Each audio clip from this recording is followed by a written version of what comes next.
దేవుడు మనందరినీ కాచి కాపాడి ఆయన యొక్క ఆరాధనలో పాల్పంచుకునేటువంటి గొప్ప భాగ్యాన్ని మనకి ఇచ్చినందుకే ఆయన కృతజ్ఞత చెల్లిస్తూ ప్రార్థన చేసుకుని బాధ్యతలోకి వెళ్దాం. ప్రార్థన. మమ్మల్ని మిక్కిలిగా ప్రేమించిన మా యొక్క తండ్రి, మీ యొక్క ఘనమైన నామానికి స్తోత్రములు చెల్లిస్తున్నాము నాయన. గడిచినటువంటి పునరుద్ధాన నుంచి ఇక్కడ వరకు తండ్రి మాకు తోడుగా ఉండి కావలసిన సమకూర్చి సత్యవేదిగా ఉంచి అయ్యా మిమ్మల్ని ఆత్మతోనూ సత్యంతో ఆరాధించేటువంటి మహద్భాగ్యమును మా అందరికీ ప్రసాదించిన విధానాన్ని బట్టి మీ స్థితులు చెల్లిస్తున్నాం. పాడినటువంటి పాటల ద్వారా మీరు మహిమ పొంది ఉన్నారని నమ్ముతున్నాం తండ్రి. కొద్ది సమయము మీ యొక్క లేఖనాలను ధ్యానించే పూర్తిపడుతుండగా మా యొక్క ప్రతి హృదయ తలపును మీ వైపు పెట్టుకు సహాయం దయచేయమని వేడుకొచ్చున్నాను. అయ్యా మాట్లాడుతున్నాం, మీ యొక్క మాటలు వేడుకొచ్చుండగా వినగలిగినటువంటి చెవిని, భద్రపరిచినటువంటి హృదయాన్ని, నెమవేసినటువంటి మనస్సాక్షిని, గైకునేటువంటి జీవితాలను నాకు మా అందరినీ ప్రసాదించమని వేడుకొచ్చున్నాను. మాట్లాడుతున్నది నేను కాదు కానీ తండ్రి, మీ యొక్క నోటికి పూరగా వాడుకొని అమూల్యమైనటువంటి మీ యొక్క సంగతులను మాకు వెల్లడిపరచమని వేడుకొచ్చున్నాను. బోధించినట్టు మీ యొక్క ఉపకారాత్మ సహాయంలో నాకు మెండుగా ప్రసాదించమని వేడుకొచ్చున్నాను. రావాల్సినటువంటి ప్రియులు అనేకులు ఉన్నారు నాయన. నిజముగా ఆశపడినటువంటి వారందరినీ కూడా అయ్యా ఎటువంటి ఆటంకం లేకుండా మీ యొక్క సంతాన భాగ్యము ప్రసాదించి సమస్త మహిమాగ్రంగా ప్రభావాలు మీరు పొందుకొని ప్రభువైన యేసుక్రీస్తు వారి పరిశుద్ధ నామమున ప్రార్థించి వేడుకొచ్చున్నాము తండ్రి. ఆమేన్. మంచిది. ఈరోజు మనము జనరల్గా బైబిల్లో గ్రంథంలో మనం చూసినట్లయితే దాంట్లో మన దేశ జనాభా ఎంత ఉండొచ్చు? మన దేశ జనాభా ఎంత ఉండొచ్చు? ఒక 100 కోట్లు. ఇప్పుడు దానికన్నా స్పీడప్ అయిపోయింది, ఇంకా స్పీడప్ అయిపోయి 140 కోట్ల వరకు చేరింది మన భారతదేశ జనాభా. ఎక్కడి నుంచి? చైనా లీడింగ్ లో ఉన్నటువంటి జనాభాను క్రాస్ చేసి మరి మన భారతదేశ జనాభా లీడింగ్ లోకి వెళ్ళిపోయింది. అంత విస్తారమైనటువంటి జనాభా మన భారతదేశంలో ఉంది. చైనాను కూడా ఓవర్టేక్ చేసిపోయి ముందు ప్లేస్లో ఉంది. టోటల్గా మన యొక్క వరల్డ్స్ పాపులేషన్ మనం చూసుకున్నట్లయినా కానీ ఆల్మోస్ట్ 800 కోట్లకు పైగా ఉంటారు. 830 కోట్లు 20 కోట్ల మన ప్రపంచ జనాభా ఉన్నట్టుగా మనం చూస్తున్నాం. అయితే దేవుడు మానవుల్ని నిర్మించినటువంటి విధానము చాలా విశిష్టంగా ఉంది. అన్నిటికీ మిగిలినటువంటి ప్రతి ప్రాణికి మనిషిని చేసినటువంటి విధానానికి చాలా ప్రత్యేకతను దేవుడు చూపించినట్టుగా మనము గమనిస్తూ ఉంటాం. అంటే అవయవ నిర్మాణంలో దేవుడు చాలా చక్కటి మరి నిర్మాణాన్ని మనుషులకు దయచేసినట్టుగా మనం గమనించగలుగుతూ ఉంటాం. ఇప్పుడు సపోజ్ ఫింగర్ ప్రింట్స్ ఉన్నాయి. ఈ ఫింగర్ ప్రింట్స్ ఇంతమంది పాపులేషన్ ఉన్నారు కదా, ఒకరికి మ్యాచ్ అవ్వదు. ఒకరికి ఫింగర్ ప్రింట్ ఇంకొకరి అందరికీ సమానంగానే కనబడడం. దానికి కొంచెం సన్నగా ఉండొచ్చు, నేను సన్నగా ఫింగర్ ప్రింట్ రావచ్చు, లావు ఉన్న వాళ్ళు లావుగా రావచ్చు. అందరికీ చూడడానికి సమానంగానే ఉంటుంది, అలాగే ఉంటుంది. కానీ ఒకరి వేలి ముద్రలు ఇంకొకరికి సింక్ అవ్వదు. అంటే అంత ప్రత్యేకంగా దేవుడు మనల్ని ఒక్కొక్కరిని ఒక్కొక్క విభిన్నంగా తయారు చేసినట్టుగా మనం గమనిస్తూ ఉన్నాం.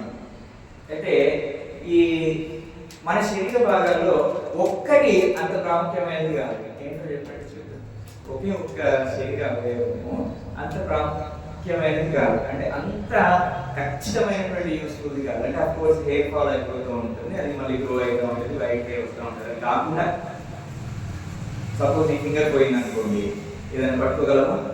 ఏం పట్టుకోవాలి. కాలు పోయింది అనుకోండి, కరెక్ట్గా నడవగలమా? హార్ట్ ఫెయిల్యూర్ అయిపోయింది అనుకోండి, బ్రతకగలుగుతామా? బ్రతకగలుగుతాం. కన్ను పోయింది అనుకోండి, చూడగలుగుతామా? చూడలేము. మూగపోయామనుకోండి, మాట్లాడగలుగుతామా? అంటే నాలుగు లేదనుకోండి, మాట్లాడగలుగుతామా? మాట్లాడలేము. కానీ ఒకటి లేకపోయినా మనకి ఏం ఎఫెక్ట్ ఉండదు. ఏంటి తెలుసా? చెవి డొప్ప. ఇది ఉందా? దీంతో ఏం యూజ్ లేదు.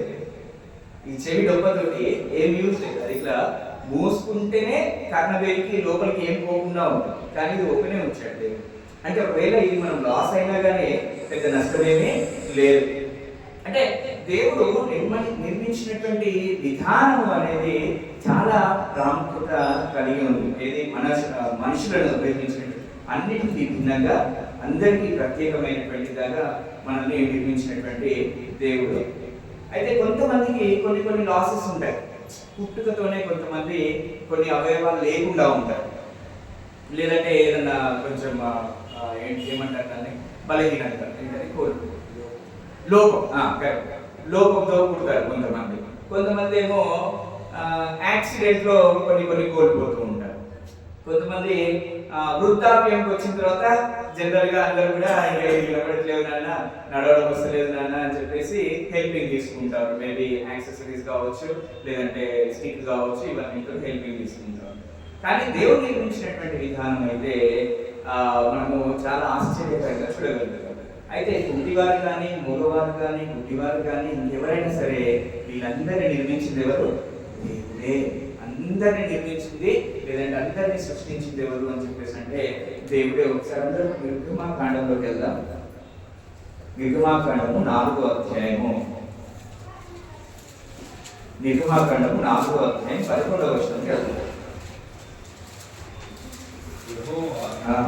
మానవులకు ఆదరించిన వాడు ఎవరు? మూగవాడినే గాని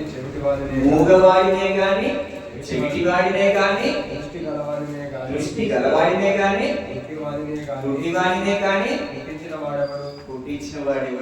ఎవరిని చేసినా కానీ దేవుడే చేశాడు అనేటువంటి విషయాన్ని మనం గుర్తించాలి. ఎవరినైనా ఎగతాళి చేయొచ్చు. మనం ఎవరిని చూసి కూడా ఎగతాళి చేయవాడికి లేదు, వాడి కన్ను లేదురా, వాడి సరిగ్గా చూడలేదురా అని చెప్పేసి మనము ఎగతాళి చేయదు. ఎవరిని పుట్టించినా కానీ దేవుడే తన యొక్క మహిమ గురించి పుట్టించాడు అనేటువంటి ఆలోచన కలిగి మనము ఉండాల్సినటువంటి వారమే ఉంటూ ఉన్నాం. ఈ ఈ ఈ జనరేషన్ లో ఎక్కువ శాతము ఈ చెవులను పోగొట్టుకుంటూ ఉన్నారు. ఎలా చెప్పండి? చెవులను తొందరగా పోగొట్టుకుంటారు. ఎలా? ఫోన్ ఎక్కువ వాడి చెవులను పోగొట్టుకుంటారు. లేదంటే ఇంకా మంచిగా అడ్వాన్స్ డివైసెస్ వచ్చాయి కదా, బ్లూటూత్ వచ్చింది కదా.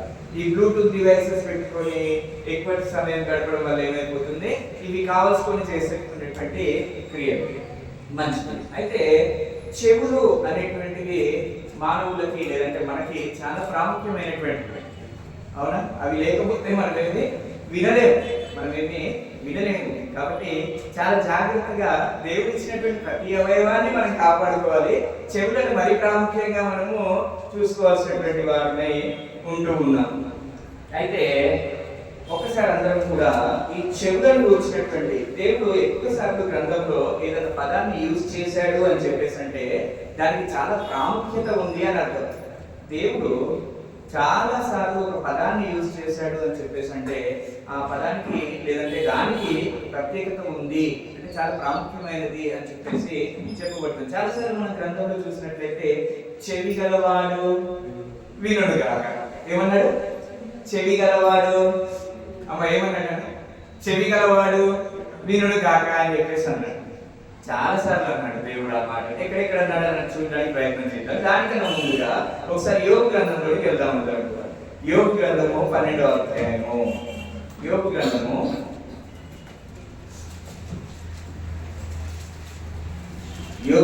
12వ అధ్యాయము 11వ వచనం చూద్దాం. అంగలి ఆహారము రుచి చూచినట్లు చెవులు మాటలను పరీక్షిస్తాయి. చెవులు ఎందుకన్నా? మాటలను పరీక్షించడానికి. అంగలి అంటే నాలుక. నాలుక ఎప్పుడు అయితే టేస్ట్ చేస్తారు. ఏమన్నా అంగలి అనాల్సిందనా? అంగలి అంటే ఏంటి? నాలుక.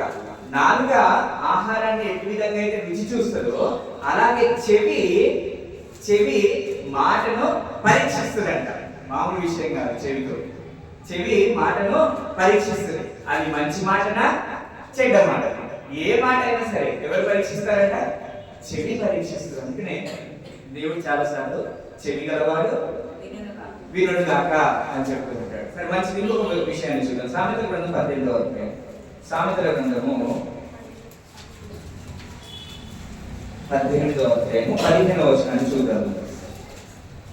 జ్ఞానుల చెవి తెలివిని వెతుకును. దేని వెతుకుతుందంట? తెలివిని వెతుకుతుంది. అంటే పరీక్షించేది చెవియే, వెతికేది కూడా చెవి. జ్ఞానుల చెవులు వాళ్ళు ఏం చేస్తారంట? తెలివిని వెతుకుతా ఉంటారు. కాబట్టి చెవులు కలవాడు వినుగాక అనేటువంటి విషయాన్ని మనం జాగ్రత్తగా చూస్తున్నాము. దాంట్లో చెవి మాటలను పరీక్షిస్తుంది, చెవి తెలివిని వెతుకుతుంది అనేటువంటి విషయాన్ని. అంటే ఇప్పుడు ఉన్నటువంటి పరిశోధకులు ఉన్నారు కదా, చాలా మంది సైంటిస్టులు ఉన్నారు కదా, వాళ్ళు అవి ఇవి పరిశోధన చేస్తూ ఉంటారు. కానీ అమితమైనటువంటి జ్ఞానం ఎక్కడి నుంచి వస్తుంది అని చెప్పేసి అంటే గ్రంథంలో నుండే అమితమైనటువంటి జ్ఞానం వస్తుంది. దానికి ఒక చక్కటి ఉదాహరణ, అది దేవుడు యోబు గ్రంథంలో క్లియర్గా రాసి ఉంచాడు. ఏంటంటే బ్రతకడానికి అనువైనటువంటి స్థలము భూమి మాత్రమే. కానీ ఇప్పుడు మేము అక్కడికి వెళ్ళి జీవిస్తాము, ఇక్కడికి వెళ్ళి జీవిస్తాము అని చెప్పేసి జెండాలు పాసుకొని ప్రపంచ దేశాలు పోటీ పడుతున్నాయి. కానీ దేవుడు ఖచ్చితంగా చెప్పేసిండు, భూమి మీద మాత్రమే నరుడు బ్రతకడానికి వీలుగా ఉంటుంది అని చెప్పేసి యోబు గ్రంథంలో రాయబడి ఉంది. ఇక ఎన్ని ప్రయత్నాలు చేసిన మనుషులు అక్కడ ఇక్కడ బ్రతికేంత వెసులుబాటు అస్సలే ఉండదు. కాబట్టి అన్నిటికన్నా జ్ఞానయుక్తం ఎక్కడ దొరుకుతుందంటే, జ్ఞానం ఎక్కడ దొరుకుతుందంటే గ్రంథంలో దొరుకుతుంది అనేటువంటి విషయాన్ని. అవి ఎవరు చేయగలుగుతారు? చెవి జ్ఞానాన్ని వెతుకుతుంది అనేటువంటి విషయాన్ని. అట్లనే యోగ గ్రంథంలోకి వెళ్దాం ఒకసారి. యోగ గ్రంథము 47వ అధ్యాయము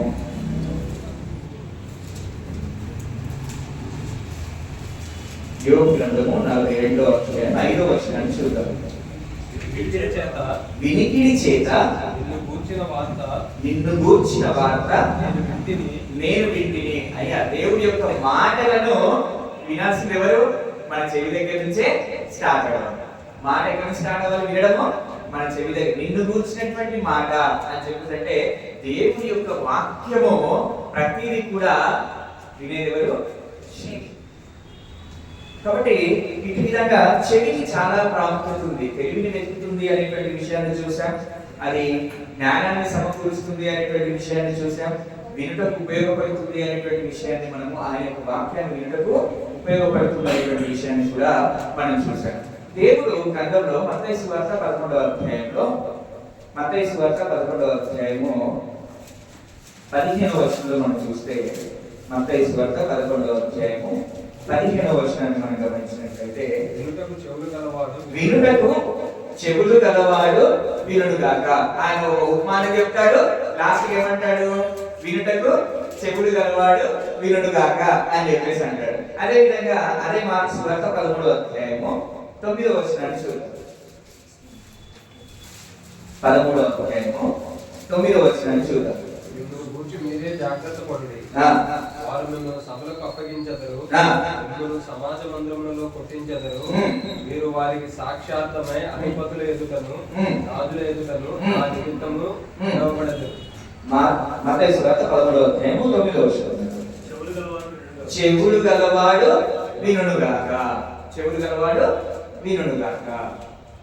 అమ్మ వింటున్నారా? వాళ్ళందరూ అమ్మ వింటున్నారా? చెవులు గలవాడు వినుగాక. చెవులున్నాయి మనందరికి.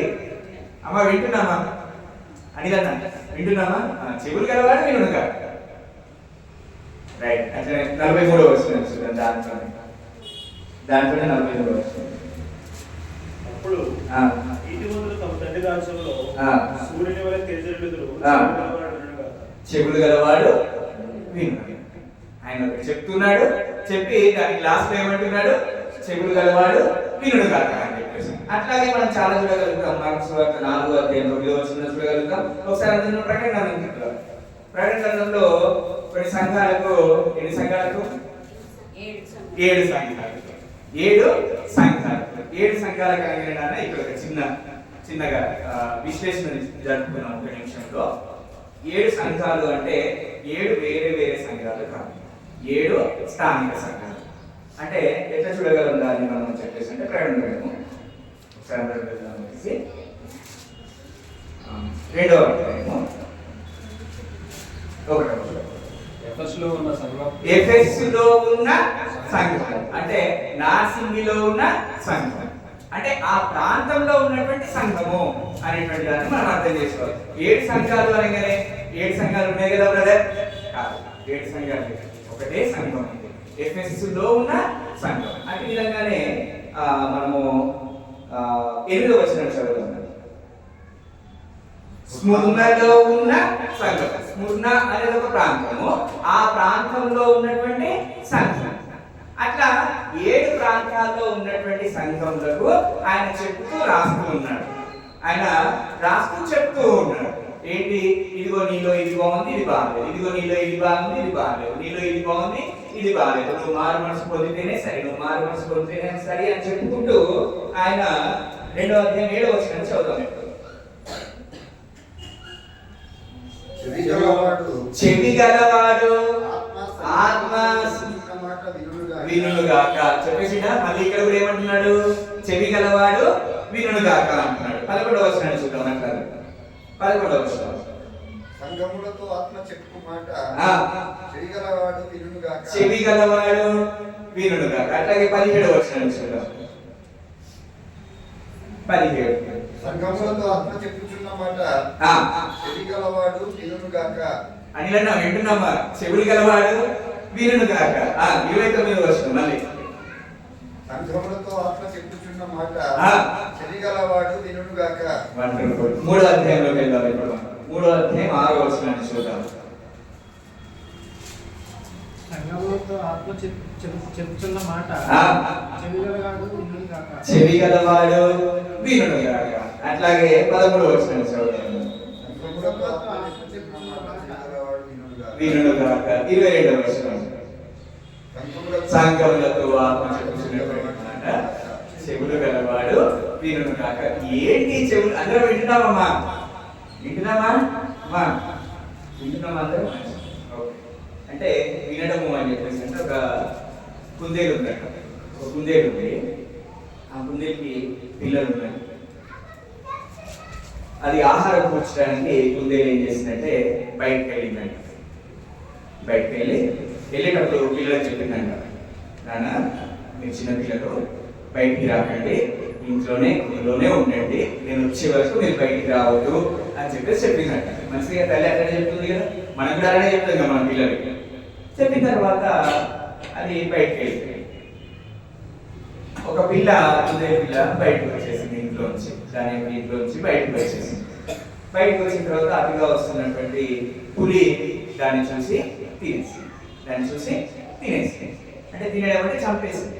చంపి ఆహారంగా దానికి తీసుకెళ్తుంది దాని పిల్లలకి.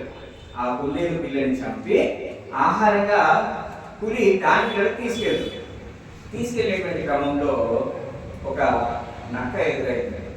ఏమెదురైంది? ఒక నక్క ఎదురైనప్పుడు ఆ పులికి కొంచెం దాహం వేసి, నక్క ఇదిగో దీన్ని ఇక్కడే పెడుతున్నాను, చూసుకో నువ్వు, నేను కొన్ని వాటర్ తాగేసి వస్తాను అని చెప్పేసి చెప్పినప్పుడు ఆ నక్క సరే. పులి అంటే వెళ్ళగానే నక్కకు నోరు ఊరుతుంది తినేయాలి.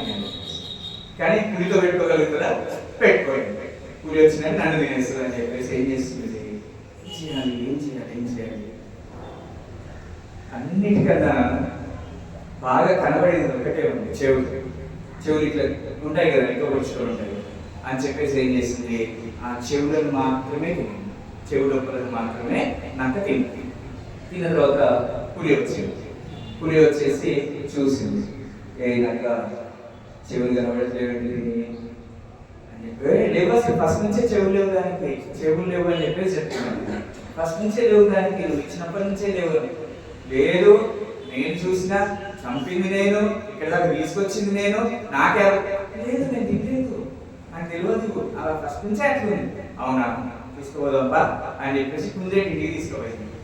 కుందేలు బయటికి కుందేలుతో అన్నాడు, నీ బిడ్డలకి చెవులు ఉన్నాయా అని చెప్పేసి అన్నాడు. అంటే కుందేలు దానికి చెవులు నిజంగానే లేవుతుంది అని చెప్పేసి చెప్పింది. ఒకవేళ దానికి చెవులు ఉండేది నేను చెప్పినటువంటి మాట వినేది, నేను చెప్పినటువంటి మాట వినేది, బయటికి రాకుండా ఉండేది. అది చెవులు గలవాడు వినుడు గాక అని చెప్పేసి అంటే కేవలం వినడం మాత్రం కాదు, కానీ దాని ప్రకారంగా గ్రహించడము, ప్రవర్తించడం, అది చెవులు గలవాడు వినుడు గాక అనడానికి అర్థం. కాబట్టి కేవలం వింటే సరిపోదు, దాన్ని గ్రహించాలి, దాన్ని అనుసరించాలి. ముందే చక్కగా చెప్పింది, బయటికి రావద్దు అని చెప్పింది. చెప్పినప్పుడు పిల్ల ఏం చేయాలి? విన్నది, కానీ అది విన్నట్ట, మనం కూడా వింటున్నాం, విన్నట్ట గ్రహించాలి, గ్రహించి ఆచరణలో పెట్టాలి, గ్రహించి ఆచరణలో పెట్టగలగాలి మనం అందరం. అది చెవులు గలగాడు వినుగాక అనేటువంటి దానికి అర్థం. మత్తయి సువార్త 13వ అధ్యాయము. చెవులు గలవాడు వినుగాక, వింటున్నాము, అందరము వింటున్నాము అంటున్నాము అంటే మనం ఏం చేయాలి? దాన్ని గ్రహించగలగాలి, దాని ప్రకారంగా జీవించగలగాలి. మత్తయి సువార్త 13వ అధ్యాయం 12 నుంచి 15 వచనాలు చదువుతుంది.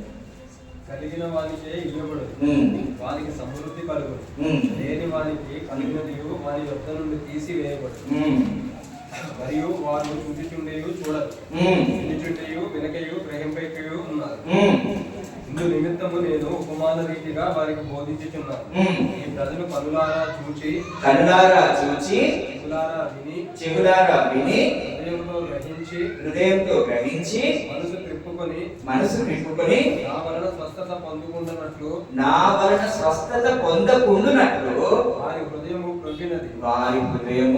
క్రొవ్వినది. చూస్తూనే ఉంటామంట, వింటూనే ఉంటామంట, గ్రహిస్తూనే ఉంటామంట, కానీ సంపూర్ణంగా ఆయన చెప్పినట్టు మనము ప్రవర్తించము అనేటువంటి దాన్ని హృదయము క్రొవ్వినది అని చెప్పేసి దేవుడు చెప్తా ఉన్నాడు. కాబట్టి ఏంటంటే మనం వింటున్నాము అని చెప్పేసి అంటే గ్రహించగలగాలి, దాని ప్రకారంగా జీవించగలగాలి.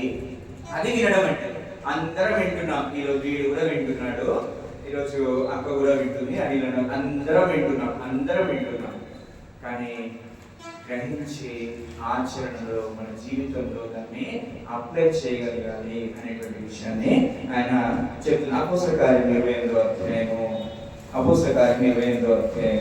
26, 27 వచనాలు చూద్దాం. అపోస్తల కార్యములు 28వ అధ్యాయము. మీరు వినుట మట్టుకు విందురు గాని అంటే ఏమర్థమవుతుంది ఇక్కడ? వినాలి, విన్నదాన్ని గ్రహించాలి.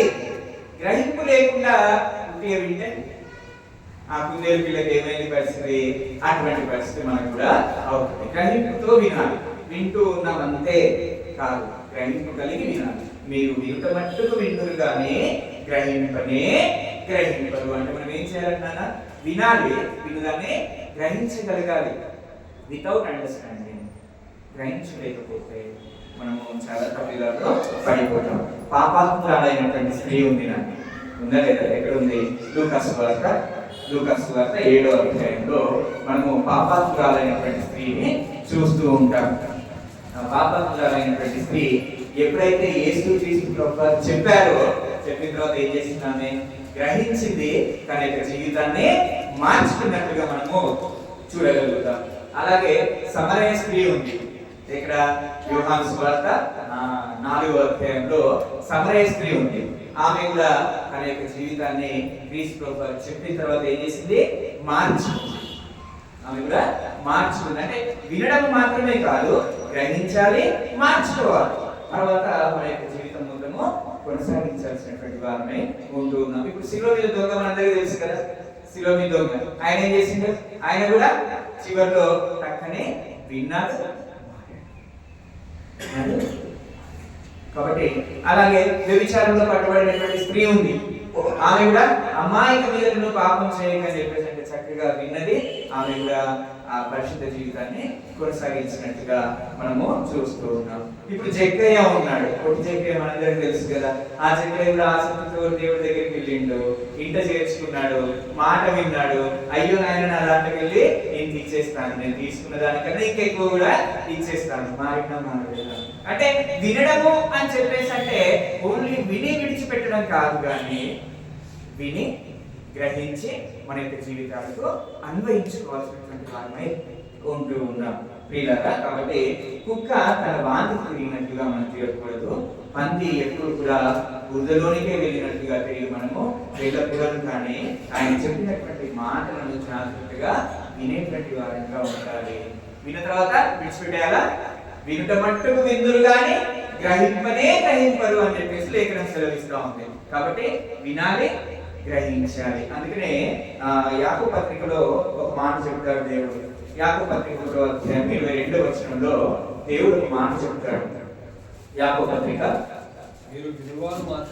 మీరు వినువారు మాత్రమై ఉండి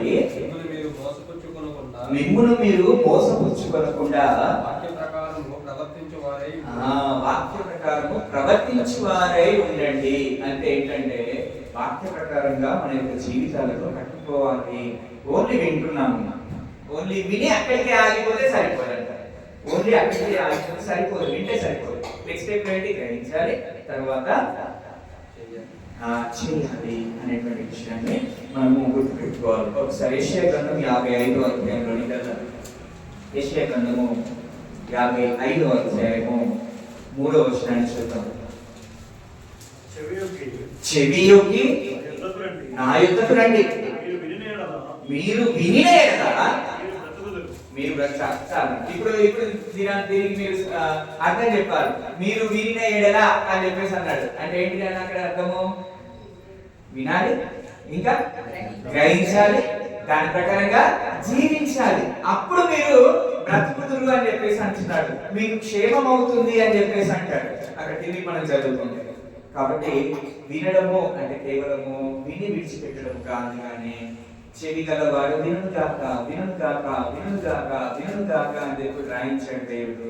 అంటే ఖచ్చితంగా విని గ్రహించి దాని ప్రకారం మన యొక్క జీవితాలను కట్టుకోవాల్సినటువంటి వారిని. కానీ ఒక ఆయన మాత్రము విన్నాడు కానీ గ్రహించలేదు. ఎవరైనా ఇప్పుడు పాపాత్మురాలైనటువంటి స్త్రీ విన్నది, గ్రహించింది. జక్కయ్య విన్నాడు, గ్రహించాడు. వ్యభిచారంలో పట్టబడినటువంటి స్త్రీ వినింది, గ్రహించింది. అదేవిధంగా సమరయ స్త్రీ వినింది, గ్రహించింది. ఇంకా గ్రంథంలో రాయబడినటువంటి వారు అనేకులు గ్రహించి ఉన్నారు. కానీ ఒక్కరు మాత్రము విన్నారు, ఆయనతోటే ట్రావెల్ చేశారు. కానీ ఇస్కరియోతు యూదా ఏంటన్నా ఆయనతోటే 3.5 సంవత్సరాలు ట్రావెల్ చేసి ఆయన చెప్పినవన్నీ విన్నాడా, వినలేదా? ఇస్కరియోతు యూదా యేసుక్రీస్తు ప్రభు వారు చెప్పినటువంటి సంగతులన్నీ విన్నాడా, వినలేదా? నానా విన్నాడా, వినలేదా? ఖచ్చితంగా విన్నాడు. విన్నాడు అంటే నిజమైనటువంటి భావం అదేనా? గ్రహించాలి. ఆయన ఎప్పుడు కూడా గ్రహించలేదు. దాని జీవితంలోనికి అన్వయించుకోవాలి. అన్వయించుకున్నాడు ఆయన? అన్వయించుకోలేదు. అందుకనే ఆయన ఘోరంగా చనిపోయాడు. కాబట్టి అదే విషయాన్ని ఒకసారి మనము యోబు గ్రంథంలోకి వెళ్దాం. 36వ అధ్యాయము, యోబు గ్రంథము 36వ అధ్యాయము 11వ వచనం. ఆలకించి, జాగ్రత్తగా చూడండి. వారు ఆలకించి అంటే విని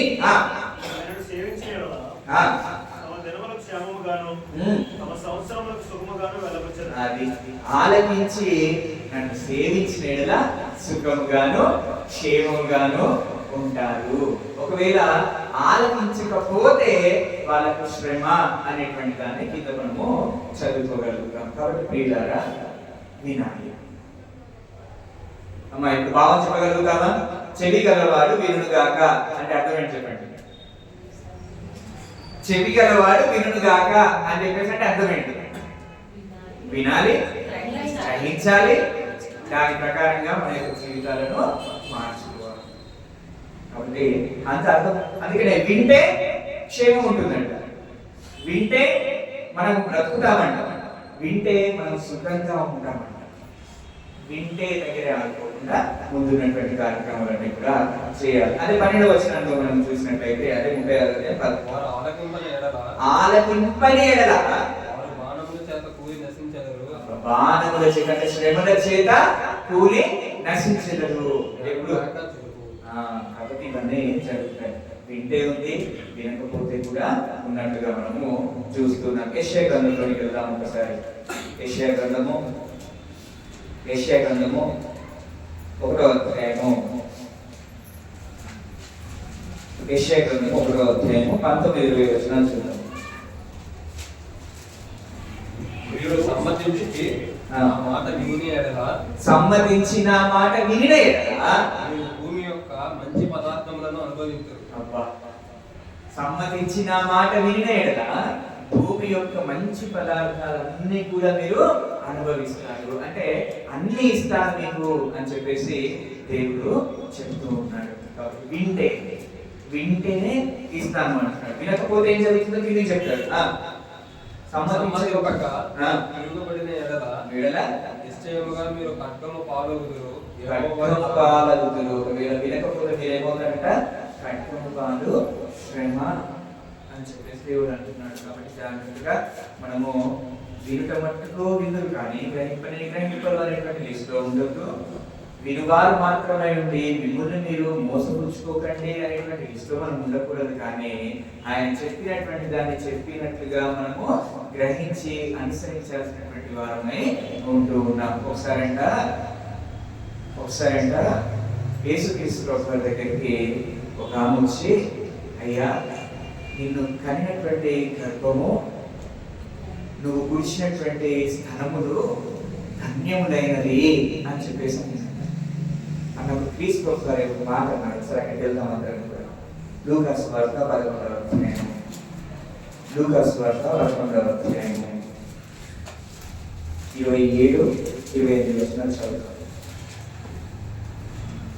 ఆయన ఈ మాటలు చెప్పుచుండగా ఆ సమూహంలో ఉన్న ఒక స్త్రీ ఆయనను చూసి, నేను మోసిన గర్భము నీ కుడిచిన స్తనములను ధన్యములైనవి కేకలు వేసి చెప్పగా, ఏమంటుంది అంటే ఎవరి గురించి చెప్తుందామె?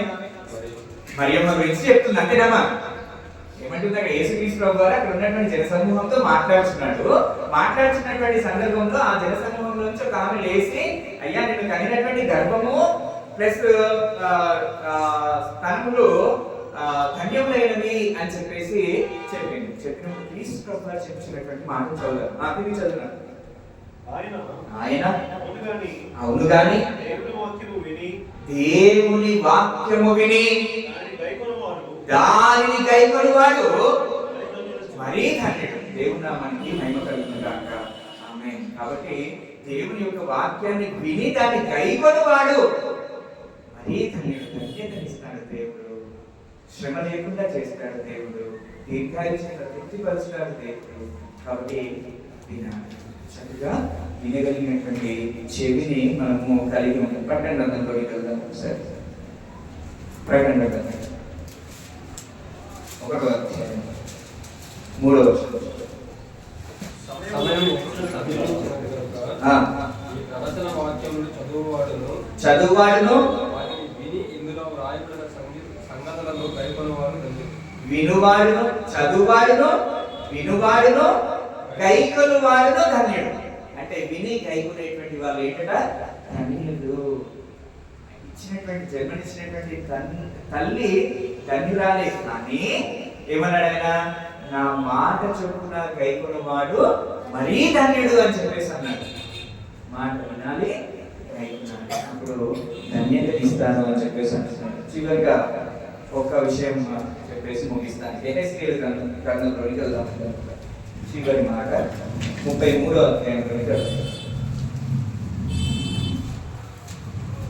33వ అధ్యాయము 31 నుంచి కొన్ని సంగతులు చదువుతుంది. నా జనులు రాదగిన విధముగా వారు నీ యొద్దకు వచ్చి నా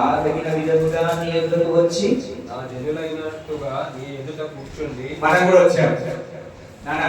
అక్కడ ఉన్నటువంటి జనులందరూ కూడా ప్రవక్త దగ్గరికి వచ్చారు. ఇక్కడికి వచ్చారు, ప్రవక్త దగ్గరికి వచ్చారు. ఆ జనులందరూ నీ యొద్దకు వచ్చి మనం కూడా వచ్చాము.